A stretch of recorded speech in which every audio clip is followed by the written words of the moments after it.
nangyari? May latest. Baka May binago latest? na. Tingnan mo. Baka sabihin mo ako ang may kasalanan. Eh, mas magaling yung kita mo mismo.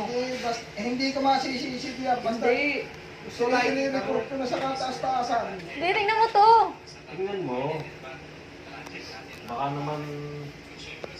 Kaya ngayon ang trabaho ko kagad isa-isang araw, 2 oras na yun lang naman ang katumbas na pinasasawag. Uy, nakakuha niyo yung malalim?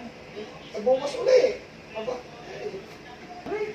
Tama na muna yung padalwa-dalawang oras ang mag-ako. 350 isang oras ko. Ay, 700 din yun. 2 oras eh. Nalay ako yan, basahin mo. Open ko ha. Ano yun o? Bagong send niya. Anong basa? Pizza pa. Ayos na, kanina pa. Teka. Hindi, pero yung... Ayos na.